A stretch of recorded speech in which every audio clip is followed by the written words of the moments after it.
Hi guys, Robbie K here coming at you with tonight's big feature film of hopefully going to be the horror slasher film of the season. Yes, you probably guessed it, it's Halloween, and not just for the holiday month, but also for the actual movie series. Fans of this epic slasher film that spanned generation after generation is back with a new modern twist and a new look in hopes of trying to revitalize the genre, much like Freddy and Jason tried to do a few years earlier. What's it got in store for you? That's where I come in. So welcome to another Robbie K's movie reviews. Let's get started. For those of you new to the channel, essentially it's down to this. You've got the trailer that we go over to kind of give you a little bit of the history and background with it, followed by then coming into,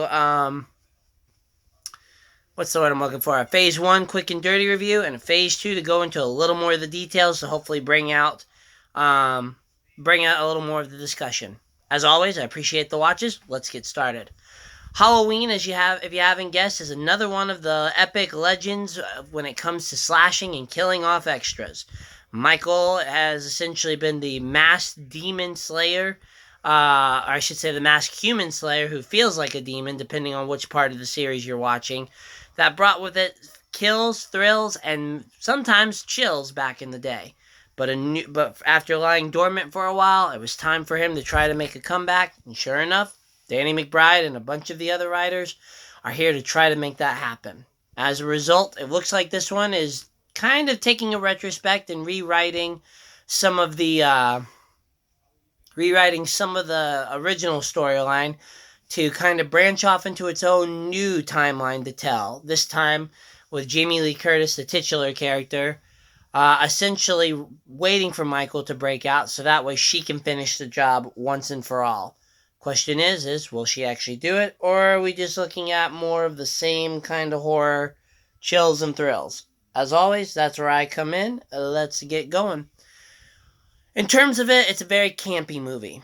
It starts off pretty much like your typical slasher movie and comes in with probably a lot of the big bang for your buck. I can honestly say that I did enjoy some of the comedy hokiness of it, but it definitely got right down to the nitty gritty of making gruesome kills to either make you kind of reel and discuss, ooh and delight, or just have a good time reliving the classic memories. You'll find that a lot of nostalgia is placed in this film, and if you're very familiar with the series, you'll love picking those out. Otherwise, if you're just looking for kind of some mindless stabs and grabs, you've got it in here for the movie. I have to agree with some of them. It took a little while to kind of get going, where a few of the creepy parts did come in, but it's definitely not a scary film like I remember when I was a little kid, nor is it quite the twist that I was expecting, though there are a few that were in there. Overall, the movie is pretty much a solid delivery of what you're expecting. If you're looking for that kind of just cheap slasher chills, cheesiness, you've got it. Otherwise, probably want to hold off, as this is not the horror film you might be looking for this holiday season. Anyway, that's kind of the quick and dirty review. When we look at kind of the horror, thriller, slasher epic one, I'd probably say it's about a 7. It kind of does its part, but nothing that will really stand out or stay in my mind. However, in terms of movie overall, it's probably about a 5, 6 if we're looking really kind of to extend it. Anyway, that's the quick and dirty review. Stick around if you want the kind of details. Otherwise, you'll see me tomorrow potentially for the movie Thug. Let's get going, though, for those sticking around on the details. In terms of the likes, the biggest thing is the campiness of it. These films are not so much to be taken seriously half the time, seeing as the first, maybe second movie does a good job of establishing that horror creepiness feel and then tries to tell a story with it. The problem is when you get to sequel after sequel after sequel, suddenly you start losing your quality for just more of the gimmicks that these movies often bring. And this one, Halloween, is really kind of one of those films that the campiness is there. Again, it's a very familiar formula. You've got a lot of pretty or a lot of extreme, epic failures, I guess is the best way to say it.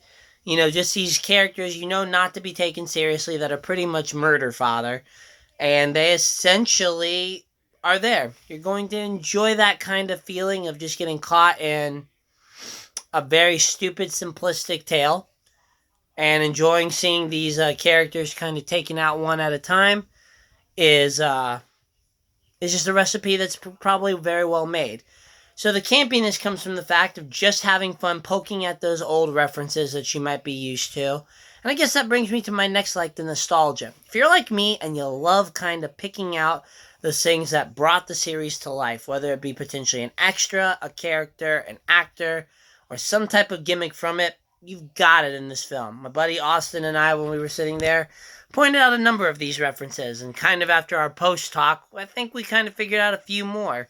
So, keep your eyes open, because there's probably a few other references that will make you laugh, chuckle, potentially give yourself a look like, oh, I got that. It works. So the campiness mixed with the references is kind of two thumbs up for me and likes of that. Now, if that's kind of not enough for you, then maybe we need to look into what else this movie has to do. I have to say that, Jamie Lee Curtis really rocks when it comes to recasting this role. I think they took a different spin with it, but still retained some of the classic elements to her. And when she executes kind of the paranoia with an edge, I mean, she has got it. So bravo to the woman once again, being a really good example of being able to kind of take a character and adapt it a little bit. So, a very big nod out to her. In regards to the other characters, yeah, they do their part. The guy playing Michael knows how to slam and do essentially movie action acting. And, kudos to the prop department for doing their homework on that. Which kind of brings me to another point. The makeup and the special effects are actually pretty good in this one. When you have a thriller that goes around this cheesy component, you're looking for kind of the gruesome display of the victims. And sure enough, this Halloween's got him for you. My friends Mary and Hannah found a few props that they would love to get their hands on as kind of novelty items, which I can't really reveal because that would give away parts of the movie. Other ones are just graphic displays where guts, glory, and blood are in a fantastic display of kind of those horror elements that got us into these series long ago. So, bravo on making that come to life. Pacing-wise, well, maybe not the beginning. Once the good stuff starts happening and you get into the gruesome horror components, you're going to find a pace that's very becoming of this kind of series where things are in, out, and there's really not much dragging out until you get to the final showdown that, of course, if you've seen the trailers, is coming. If you also are kind of looking for your, again, kind of straightforward, narrow, this movie's pretty much got it. No ifs, ands, or buts. And I'd have to say a couple of other likes are there was a couple of twists that were definitely different. The trailers lead you astray on some of them, so be ready to be like in alarm. And I'd have to say that I'd have to give it some comedy props as well. Especially there's a scene with a little boy which is hysterical. Whoever came up with the lines and writing, bravo, because the little kid executed them perfectly, and you gave him great material to work with a great setup. So I hope you guys enjoy it, because I have to say that was my favorite part.